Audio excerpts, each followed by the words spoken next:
Sup you beautiful people. Hope you've had a fantastic day. Welcome back to another new episode of What If Naruto Was in the Marvel Universe. If you guys enjoy this what if, comment down below and let me know. And go ahead and check out other what ifs in the channel after watching this video. Don't forget to subscribe and leave a like, and also share this video with your friends. Before we get into it though, check out Bilibili Comics. Bilibili Comics is the official trusted place to read hit exclusive series from top creators. Bilibili Comics is a great online webtoons and webcomics reader among all reading apps. Enjoy the best new comics, manhwa, and exclusive webtoons on Bilibili Comics. Download the app now and jump right into it. The link is in the description. Now let's start this video. Natasha's Safe House, New York. February 1st, 2007, 1400 hours local. Natasha woke up to a discomfort she never experienced before, never thinking that someone could do something like that for quite a long time. The assassin twisted and stretched her body to relieve some of the soreness. That's when she noticed the heavenly smell of eggs and bacon. This would have normally caused her to feel elated, but now it caused her to panic. She reached for her phone on the bedside table and looked at the time. Fuck. I guess I'm on an unexpected mission then, she said to herself. Natasha got out of the bed, jogged to the bathroom, and did her daily rituals. She got out of the washroom in her black bathrobe. When she got out of the bedroom, she saw Naruto plating the freshly toasted bread. Good morning Nat, or should I say good afternoon. I made breakfast, so I guess it's morning. Naruto greeted her with a bright smile. Natasha sauntered over towards Naruto and gave him a deep kiss. This looks wonderful. Probably tastes wonderful too. You could probably take over the world with your cooking. Natasha complimented with sincerity. Contrary to possible stereotype, he doesn't only know how to cook god-tier ramen. His range of cooking goes far and deep, as supported by the cuisines he cooked up in Wakanda. Come on. I want to taste your food again. Don't exaggerate. You just tasted my food yesterday.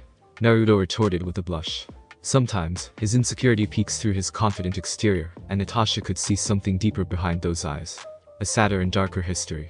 Come on. I want to get some calories in my body after last night. Natasha teased before pulling Naruto and sitting down in front of the table. Naruto sat down in front of her. Itadakimasu. Naruto quietly said. Natasha, for her part, waited for Naruto to finish giving his thanks.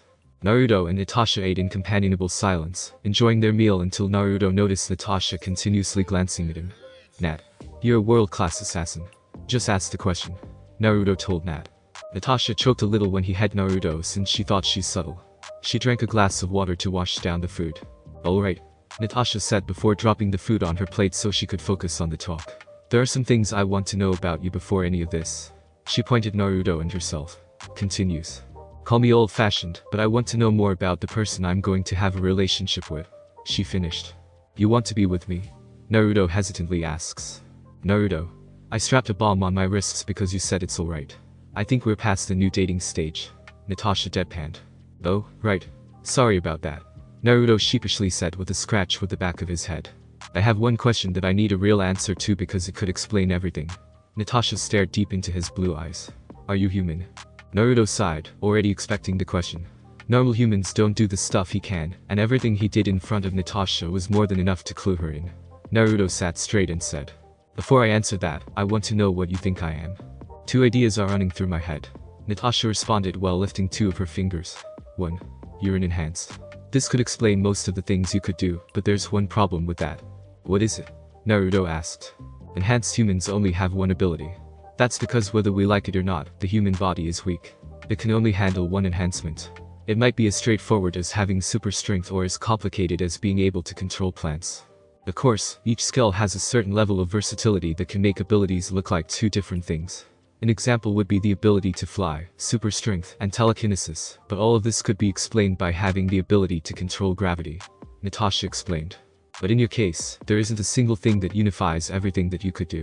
I thought you have the ability to control space because of your teleportation. It could also explain your speed, strength, invulnerability, and your ability to take out and hide items from behind your back. Maybe even your cloning if you push it, but there's one thing it can't explain. That fucking satellite really screwed me over, huh? I thought I'm sneaky enough in the beginning. Naruto said to himself. That statement of his confirmed to Natasha that he's already aware that the US government has a video of his abilities. What's the thing it can't explain? He finally asked Natasha. The fire you created yesterday as well as the instant cooling. Natasha answered. I tried to think about how you did it. I first thought about the spiraling dome that destroyed the ship. The dome could also be explained by space manipulation, but the fire was just too different from it.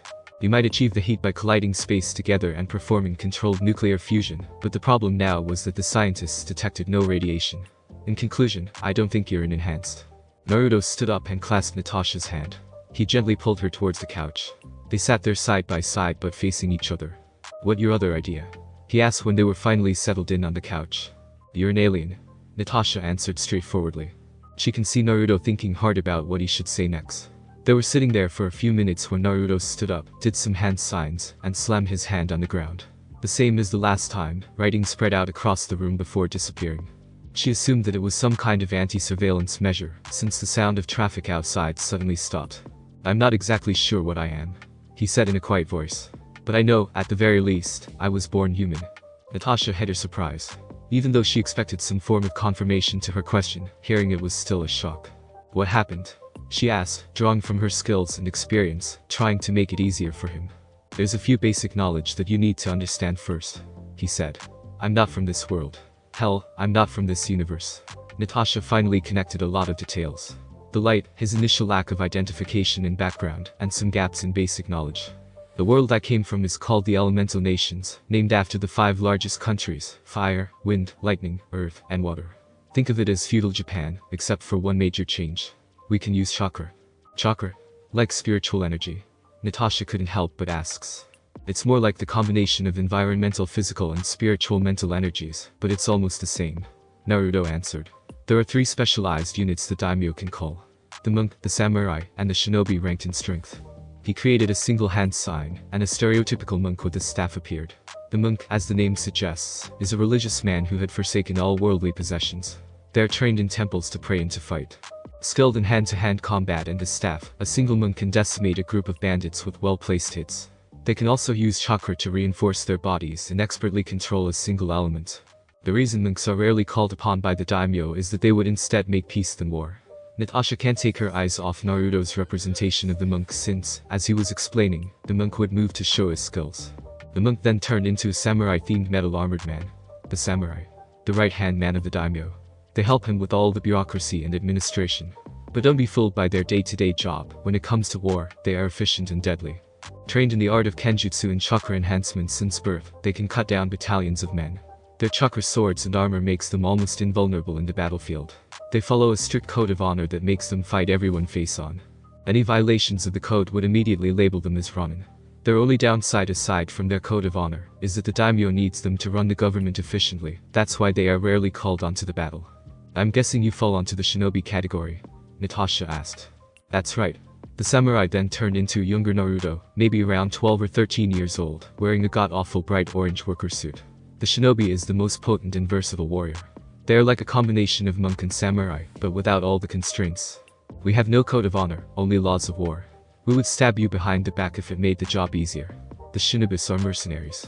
They would do almost any job for money, as long as it doesn't have a negligible negative impact on them.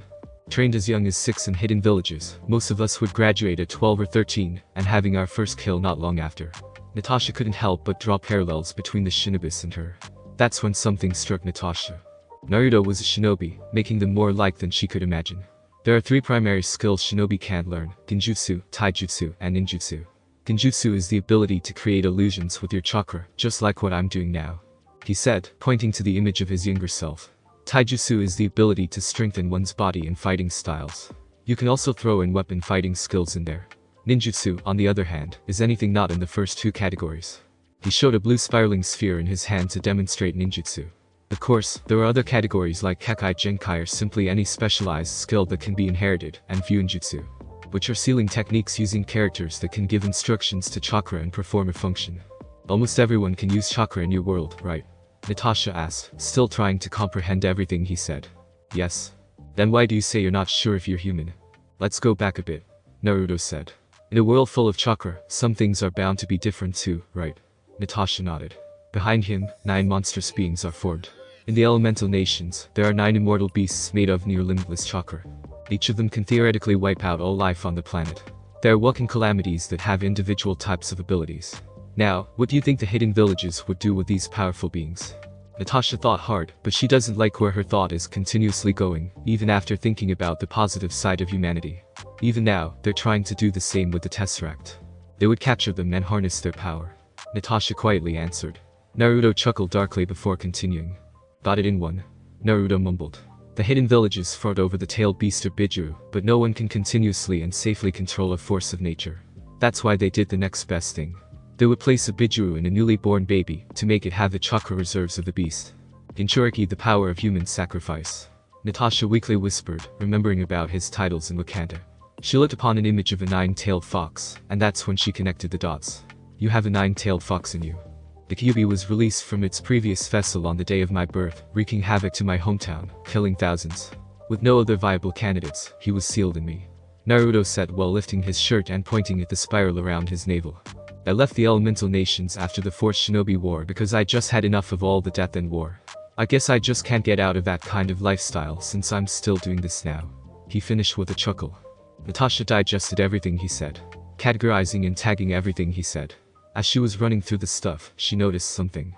The only thing personal about him that he added is that he's the vessel of an immortal beast and an orphan, which is still pretty big but pretty lacking.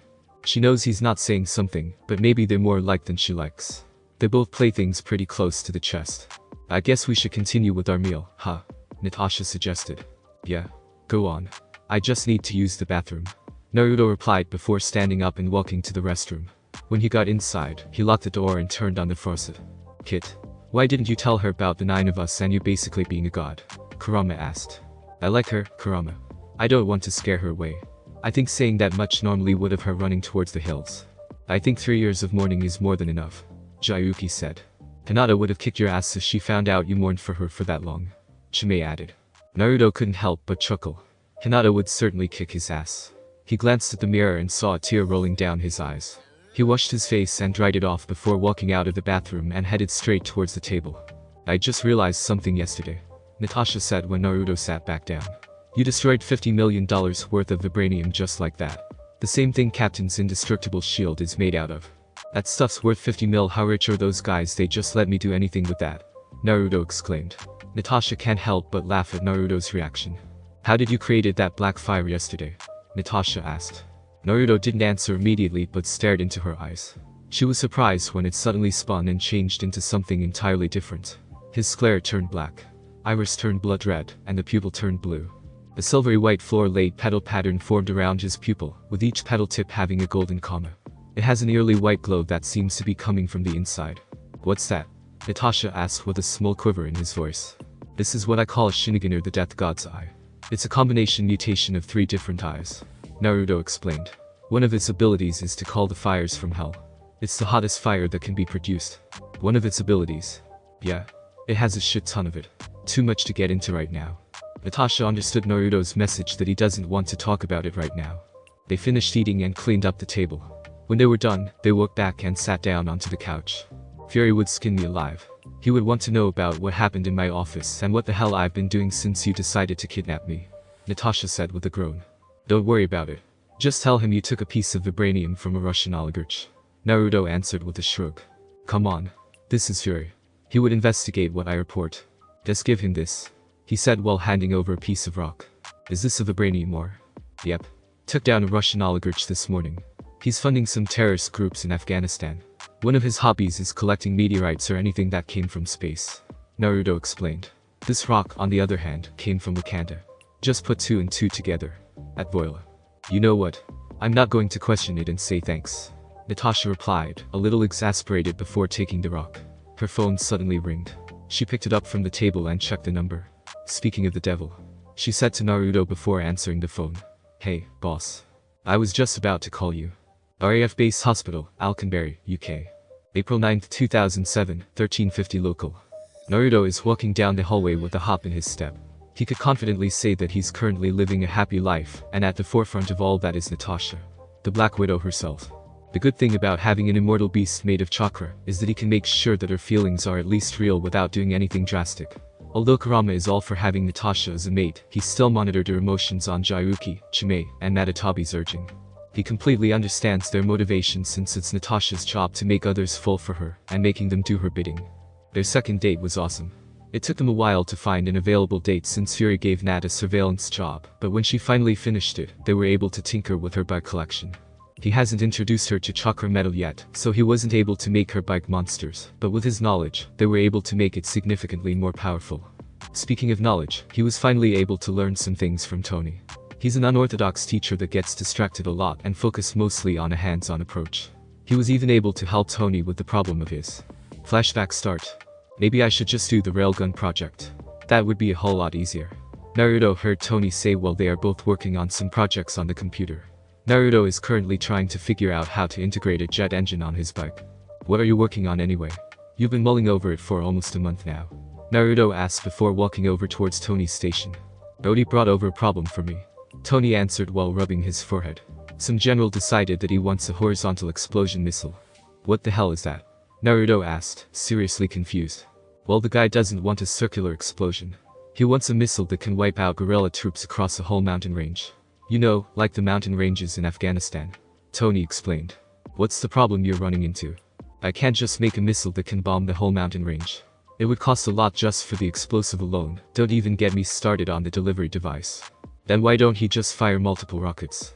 Because it would cost too much. Tony answered with a groan. How about smaller missiles or a mobile battery? The range isn't enough. I want a full-size missile that can act as a mobile battery. Why don't just stuff a bunch of smaller missiles inside a larger rocket? Kind of like a cluster bomb with individual rockets. You can launch the large one carrying the smaller missile, and when it's in range, they just launch. That way you can make any shape of explosion you want. Naruto suggested with a shrug. His suggestion came from his vast experience of using shadow clone explosion technique. Tony sat there on his desk, thinking about Naruto said. He's running the numbers, blast radius, production cost, and travel radius. Each missile would be 10% cheaper than other weapon systems, with comparable damage output, while possibly extending the range. Motherfucker. Tony whispered to himself. He has been trying not to use curse words since Morgan was born, but it just seems to be an appropriate time to use one. I could just kiss you right now, he said. Please don't. I have enough trauma with that. Naruto replied while distancing himself from Tony. He can't help but shiver when he remembered his first kiss. Jarvis. Run, bring up the specs of the RGM-84 harpoon. We could probably use that as the base. Certainly, sir. Bringing it up now. Jarvis answered. Flashback end. Tony estimated that he could make a prototype by the end of the year, and a finished product the next. There's just too much on his plate to finish everything in under a year. As Naruto was musing about Tony's new project, he finally reached his destination. He looked at the clock at the end of the hallway before going in.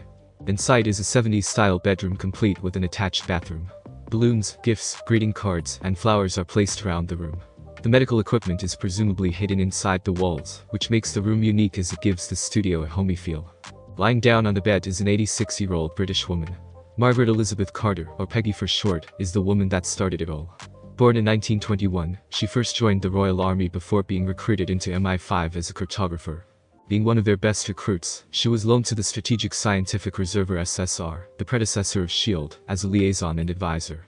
She was one of the heads of Project Rebirth, a secret program by the US Army to create super soldiers, which eventually resulted in creating Captain America, the only recorded success of the program. An unexpected romance bloomed between Rogers and Carter even before Rebirth, and it continued to grow until the abrupt end when the captain crashed the plane into the Arctic. Fueled by her loss, she started to honor Rogers' legacy by creating SHIELD from the husk of SSR, with the help of Howard Stark. She became its first director and continued protecting the world, just like Roger would have done. But her success in her professional life was balanced out by her inability to get over her love. She tried to move on, even going as far as almost marrying, but the love she has for Steve is just too much ever to let go. Now, she's just waiting for her to be reunited with him, but she just has no idea they will meet again when she's still alive. Peggy heard the door open, revealing a tall blonde man wearing blue jeans, white sneakers, and a black jacket over an orange shirt. He walked over to a chair at the corner of the room and carried it by the bedside positioning. In the old days, she would have immediately been wary of a stranger coming into her room, but her age allowed her to be more relaxed, or just more accepting of what might happen next. The two just kept staring at each other when the man finally spoke.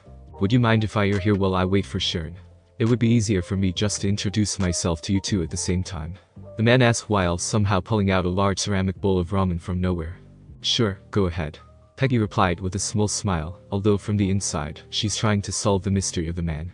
They were sitting silently with only the sound of eating from the man when the door opened, revealing a 5'8" blonde woman with dark brown eyes wearing a blue suit ensemble. She's Sharon Carter, the great niece of Peggy Carter herself. Her idolization of her Aunt Peggy led her to join SHIELD at the age of 18. to prevent biases or other forms of inequality in the workplace. Due to her relationship with the first director of S.H.I.E.L.D., she doesn't use her last name.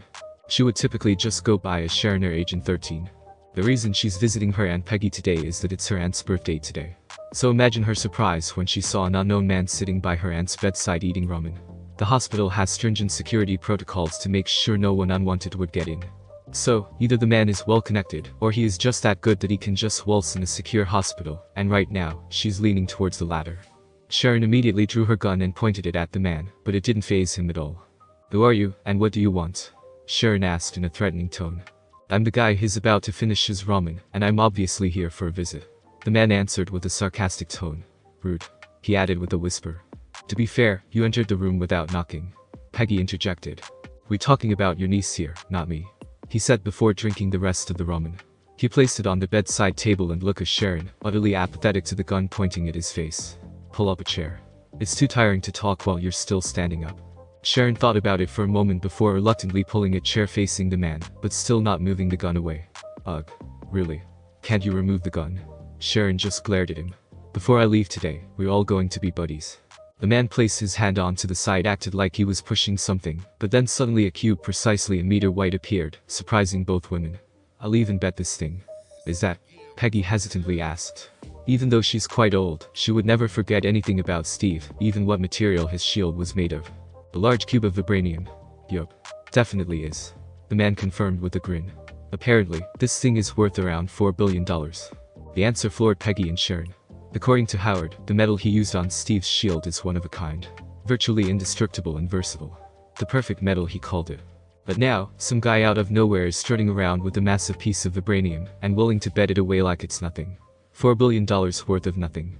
"Who are you?" Sharon weakly asked after recovering enough from her shock. "Me? Haven't I introduced myself yet?" he asked, but he received no reply. "Anyway, I'm Naruto Uzumaki, but most people call me Nine Tails."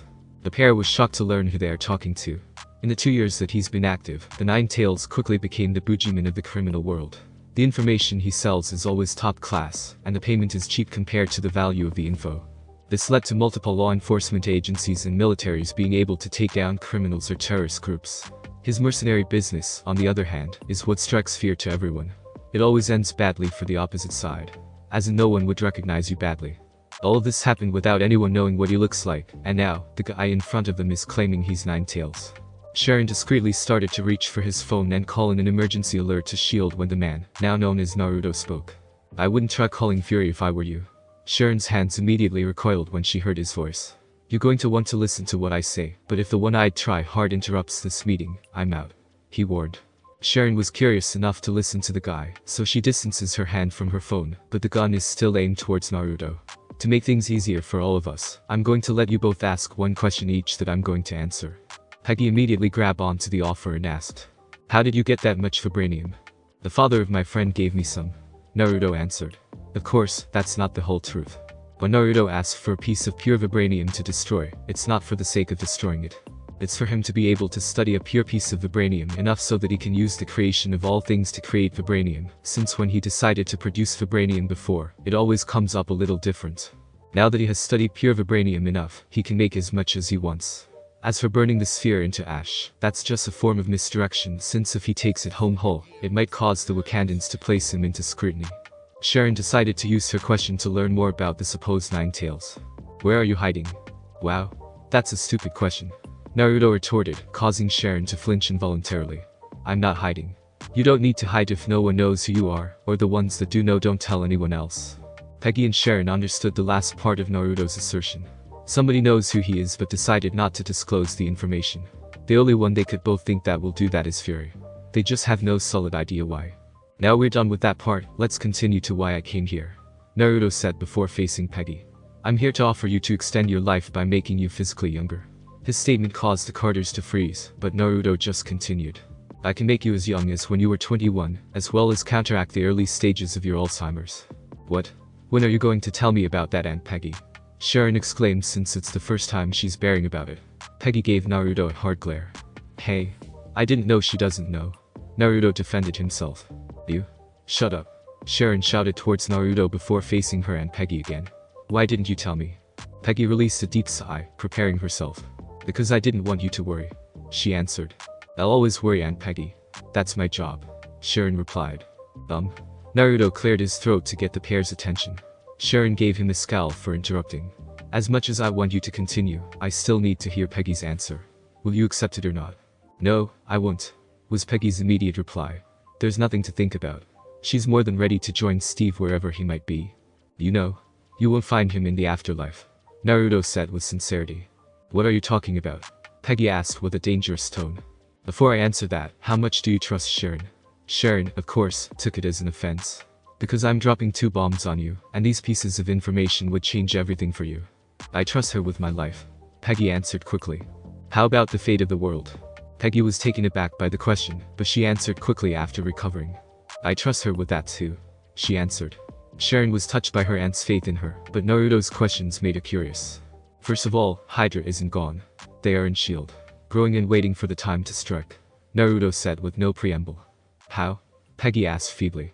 As far as I can tell, S.H.I.E.L.D.'s recruitment of ex-Hydra agents backfired, but I'm not sure, Naruto answered with a shrug. There are Hydra inside S.H.I.E.L.D., and you think I might be one of them? Sharon asked. Nope. I know you're clean. I just want to know how much your aunt trusts you, Naruto answered. Do Fury know about this? Peggy inquired. Oh yeah. Gave it to him more than 2 months ago. I think he's planning some sort of counteroffensive. Peggy felt tragic that the agency she built to honor Steve's legacy was used by his enemy to grow. She was contemplating about the development when Naruto spoke again. The second thing is, the captain is still alive. Peggy almost had a panic attack when she heard him. Tears started to fall down her eyes. Sharon immediately clasped her aunt's hand to comfort her. How do you know? Sharon asked the question Peggy can't ask right now. This is going to sound weird, but I can contact the dead, Naruto replied. So what? Naruto's answer didn't faze Sharon. She's been working with S.H.I.E.L.D. for almost a decade, so she knows there's quite a lot of weird stuff out there. I contacted a lot of famous people's souls to chat with, Cleopatra, Alexander the Great, Einstein. All of them responded, but when I try to call on people who are still alive, all I receive are static. That's what happened with the captain, Naruto explained. Steve. His name was Steve. Peggy corrected him through her sobs. Oh my god, he might still be frozen, she realized. That's what I thought of too. Coulson is already looking into it, Naruto added. Peggy finally understood why Phil has been visiting her more frequently recently. It's not just idle curiosity. It's information gathering. So, the question is, would you accept my offer? Why are you doing this? Peggy asked, wary of what might be the catch. Can't I be doing this just out of the kindness from my heart? No. I'm good at reading people, and I can see there's a personal reason for this, Peggy countered. Naruto let out a sigh before answering. I need a weak test subject for the final tests of my experiment, Naruto admitted. What is this experiment for?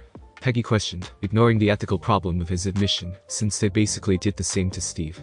Mostly regeneration, but it would also make someone something like a super soldier. Naruto's admission took Sharon aback. If he's already in the final stages, then he already knows that it would mostly work. It could change the whole playing field. I'm tweaking the last parts of the process to make sure it would work for anyone, so I decided to offer you the chance. I would like to warn you that you still may die. Peggy thought long and hard about the offer, but in the end, there's no other real answer. If Steve is still alive, they can't be together in the short time she has left. Extending her life and increasing her vitality would make sure that when Steve is found, they can finally have their happily ever after. After 5 minutes of silence, Peggy finally asked, what do you need from me? I need you to die. Natasha's Safe House, New York. June 23, 2007, 2 o'clock local. Babe. Natasha forced out, entirely out of breath while laying on top of Naruto. We can't keep doing this. What? Sex? Naruto asked. Yeah. Natasha replied. Why? I can't keep up, babe. Natasha answered truthfully. Where the hell do you get all that stamina anyway? It's been almost 4 months since Naruto and Natasha got together. The 4 months they have been together being one of the best memories she had. For the first time, she can finally see herself with someone. Their whole relationship might unorthodox, but it works for them. Fury can't even reprimand her for cavorting with the enemy spiel, since Naruto is more of an ally than a foe. She knows he still has a lot of secrets, but she's confident he would slowly open up more to her and her to him. The only thing she can complain about is also a blessing. They have a stupid amount of great sex. The pair would make love at least once a week, and it's rarely just a quickie. Usually, it's a marathon lasting anywhere from 3 to 9 hours, leaving her sore, tired, and satisfied every time. All of these marathon sessions are, without a doubt, Naruto's fault. The guy must have infinite stamina reserves since she never saw him tired, even after their marathon sessions. The Uzumakas have larger chakra reserves than other clans, as well as vitality and stamina. Basically, an average Uzumaki shinobi has 5 to 10 times the chakra and endurance of any average shinobi. Add to the fact that I'm a Jinchuriki, well, you get the picture. Naruto explained. So, you're telling me that everyone from your mother's side was a freak in bed? Natasha asked with a teasing grin. Please don't say that. My mind just imagines stuff about my mother, and I don't want to think about it. It certainly doesn't help that Kurama knows about it. Naruto pleaded with a groan. It was 2 weeks ago when Naruto opened up about Kurama to Natasha. He admitted that they were able to mend fences and form a begrudging alliance that eventually turned into the dysfunctional friendship they had today. He even told her about his mother being a Jinchuriki and the ability to summon Kurama outside his body. But there's something he needs to do first before he can safely summon a being of pure chakra to this world. But seriously, how did your family deal with that? Natasha asked, referring to the whole endurance problem. Well, the Uzumakas usually couple with another Uzumaki, so they don't have a problem with that regard. But in the cases where an Uzumaki is coupled with a non-Uzumaki, there are only 2 options. Naruto started explaining while recalling about the books he had gotten from the library. Either the outsider is married through a special ritual that would lessen the gap of vitality between the two by siphoning it from the Uzumaki and sending it towards the maid, or... He stopped, hoping Natasha won't make him continue. Or just say it, Natasha urged. The Uzumaki would have multiple wives or husbands. Naruto blurted out. Like a harem. Not like a harem. Exactly like a harem. Is that normal in your world? Having a polygamous relationship? Naruto asked for clarification, which Natasha nodded to. Pretty much. You have to remember that being a shinobi has a life expectancy of 25-30 years old, and like 70% of them are males, causing the balance to shift between genders. That's why there's a lot of open polygamous relationships in the low to mid-level ranks, while the high-ranking ones have open secret relationships. He explained. Add to that the CRA laws. He finished as an afterthought. CRA. Clan Restoration Act. When a clan is down to its last 10 surviving members due to any circumstance, he or she is required to take on multiple partners to increase their numbers rapidly, and with as much genetic diversity as possible. The more valuable a clan is, the higher the partners. It can be anywhere from 3 to 20. You're basically made into a baby machine. Naruto answered with a shake of his head. The CRA laws are just too forced for him. It's one thing to have a polygamous relationship out of love, but having one because it's forced on you is just wrong. He can't even imagine being a woman in that scenario. That's probably one of the reasons Tsunade Bachan left. Wait, aren't you the last Uzumaki? Doesn't that mean you would have been forced to marry at least 3 people? Natasha asked. Yeah. Good thing I dodged that bullet. Naruto said with a sigh of relief. With how many high-position clans ended, will end, or started with me, the Kage would probably force me to at least 50 partners. He's referring to the absurdly abnormal lineage he has. The obvious ones are the Uzumaki and the Namikaze clans, both of which are highly sought after. The first one for their vitality, Fuinjutsu acumen, adamantine chains, and absurd chakra reserves. The second one is for their innate speed, fighting instincts, and intelligence rivaling the Nara clan. Then there are the Senju and Uchiha clans, the eternal rivals. The former is the cousins of the Uzumakas, famed for their vitality and the possibility of acquiring the Milkutan bloodline, the only bloodline that can reliably subdue a Biju.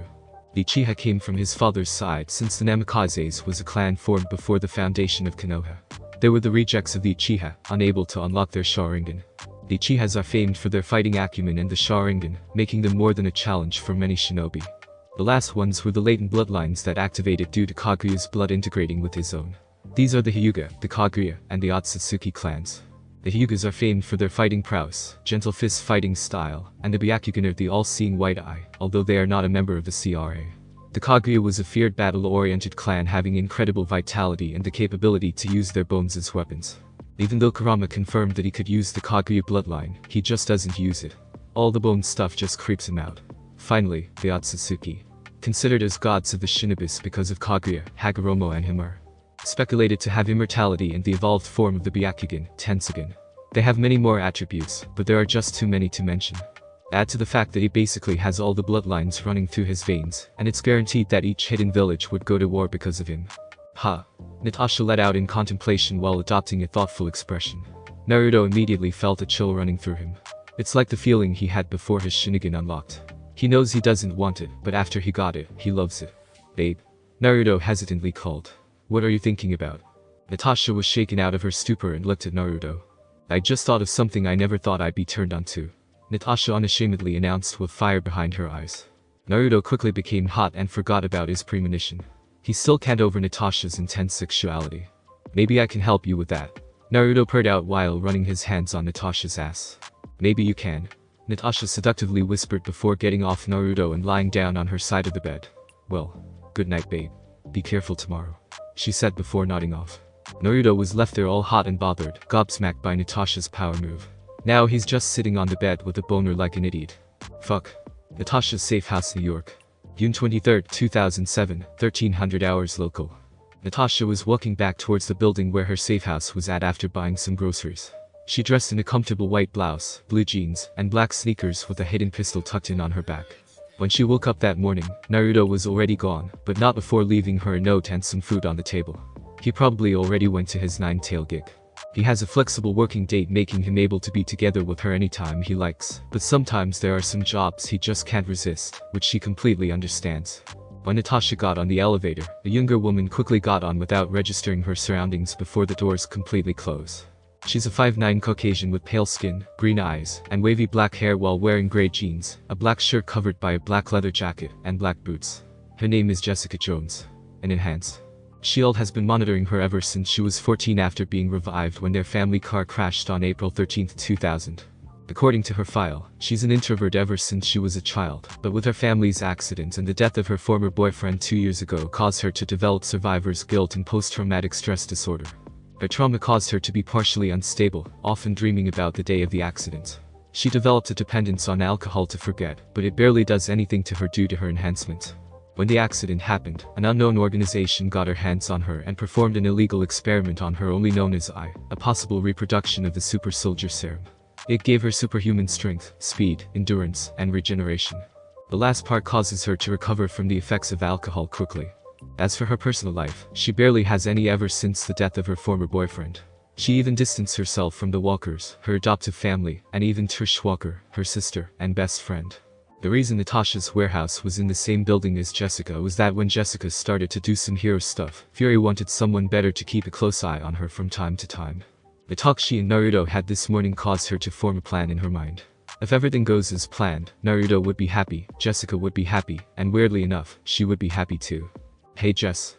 Natasha greeted. Oh? Jessica said in surprise. She looks towards the only other person in the elevator. Hey Sasha. She greeted back.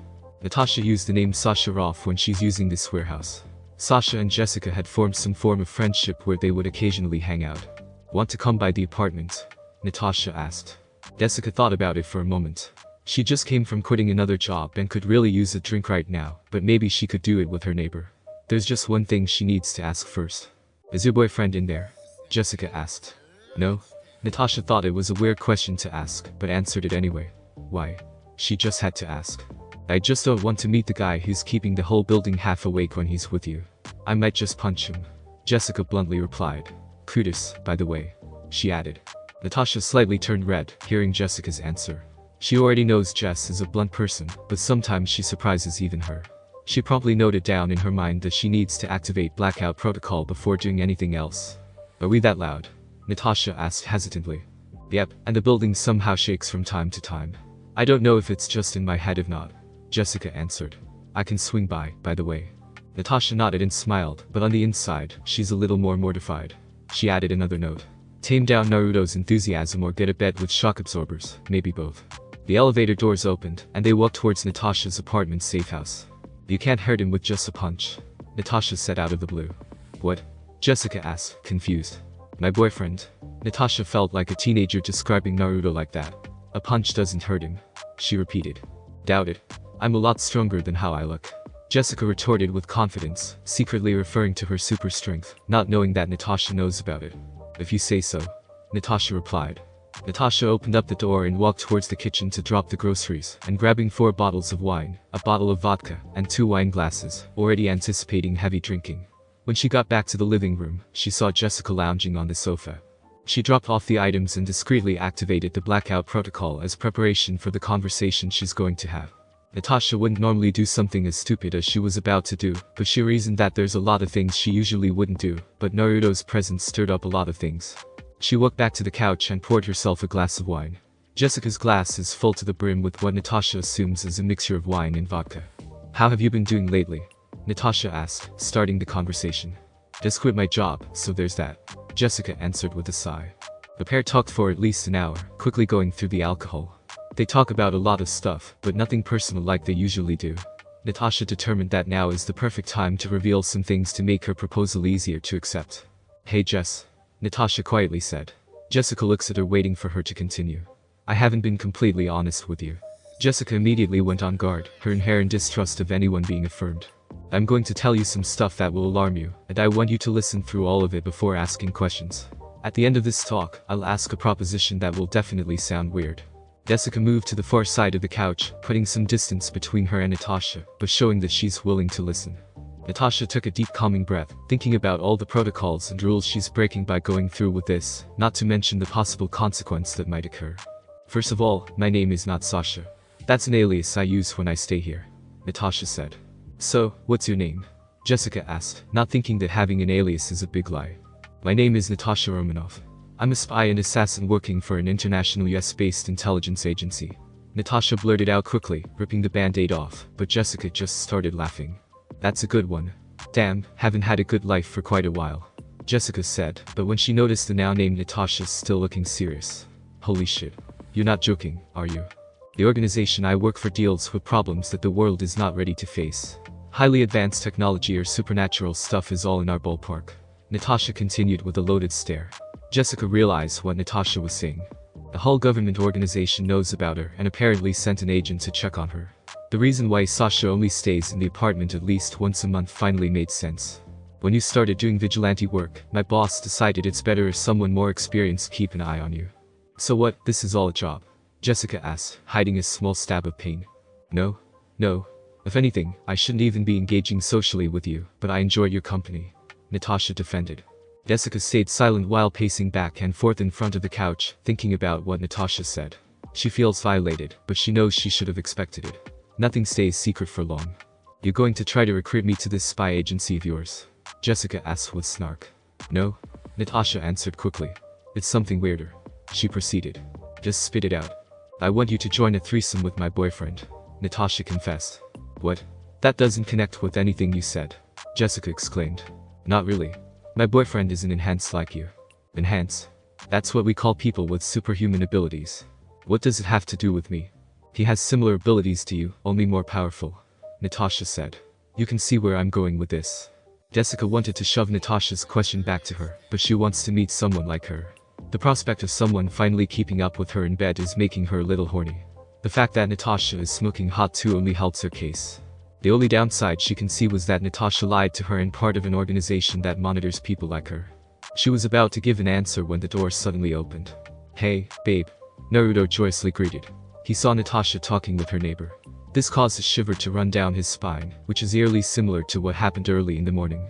"Naruto, meet my neighbor Jessica Jones. Jessica, my boyfriend, Naruto Uzumaki." Natasha introduced them with a smile. "If that's what he looks like, we can try and manage a choice as a trial basis," Jessica said to Natasha seriously. Naruto was going to extend his hand for a greeting when he heard Jessica's statement. He finally pieced together Nat's weird behavior, and somehow found a willing participant in a short amount of time. He panicked and immediately his eyes shined away. Jessica was surprised by Naruto's sudden disappearance. "He just vanished," Jessica weakly said. "You'll get used to it," Natasha replies with a shrug. "So, let's talk logistics," she continued. Stark Mansion, Los Angeles, California. June 23, 2007, 2000 hours local. Tony, Pepper, and Morgan are having family time inside the living room. They reserve Saturday night as bonding time with Morgan. No work, no projects, no phones. Jarvis is continuously monitoring the calls and messages for anything that might require an immediate response. The family was playing with the toys Naruto kept on giving Morgan, which now filled a whole walk-in closet when they heard someone running down the stairs. They would have usually be alarmed, but living with Naruto desensitized them on weird occurrences in their house. "Tony, Tony, Tony," Naruto shouted when he reached the living room. "Oh, hey Morgan," he greeted quickly. "I need help," he continued saying towards Tony. Tony quickly stood up. He never saw Naruto panicking before, so he's on alert. "What?" Tony asked. "What do you do when your girlfriend asks you to a threesome with another girl?" Naruto rapidly blurted out. Tony took a second to process what Naruto said before punching him hard to the face. "What are you still doing here? Just go and say yes," Tony shouted. Tony's punch and answer were enough to rally Naruto. Naruto nodded and ran out the front door. When Tony looked back behind him, he saw Pepper giving him a disapproving glare. You're sleeping on the couch tonight, was Pepper's only declaration. Thanks for listening. I do hope you enjoyed. If you want the next part of this video, like, subscribe and comment down below, and turn on the bell notification. And also check out other videos that I have created and enjoy. See you in the next video. Peace.